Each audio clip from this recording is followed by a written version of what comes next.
Anonymous. What is the most terrifying event you have experienced throughout the night? It was a particularly cold night in the remote village. The wind howled outside, whipping through the narrow cobbled streets, carrying with it an eerie, mournful wail. Inside my small, thatched roof hut, I sat by the flickering light of a kerosene lamp, my heart pounding with a mixture of fear and dread. I was no stranger to the strange and inexplicable. I had witnessed firsthand the mysterious lights that danced in the sky, the sudden disappearance of livestock, and the chilling tales of ghostly apparitions that haunted the nearby woods. But nothing had ever prepared me for the terror I experienced that night. As I lay awake in my bed, the wind seemed to grow louder, its mournful wail morphing into a sinister, whispering voice. It seemed to be calling my name, a soft, chilling whisper that sent shivers down my spine.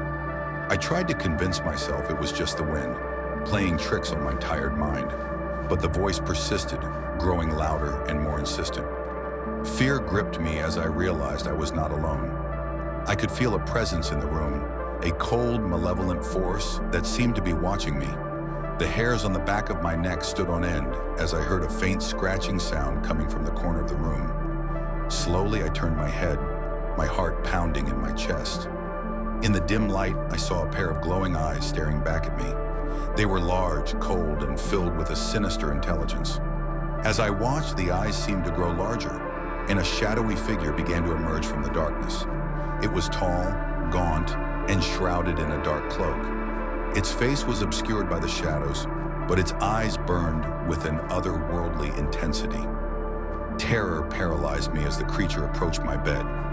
It reached out with long, skeletal fingers, and I felt a cold, icy touch on my arm. A scream burst from my lips, but no sound came out. The creature seemed to be silencing me, its eyes filled with a cruel, malicious glee.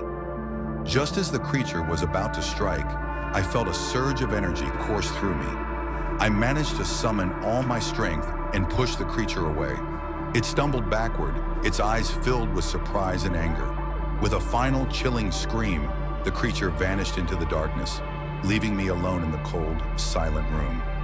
As the first rays of dawn began to creep through the window, I realized I was safe. The ordeal had left me shaken and exhausted, but I was alive. I had faced my greatest fear and survived. From that day forward, I never doubted the existence of the supernatural. I had seen it with my own eyes, felt its chilling touch, and lived to tell the tale.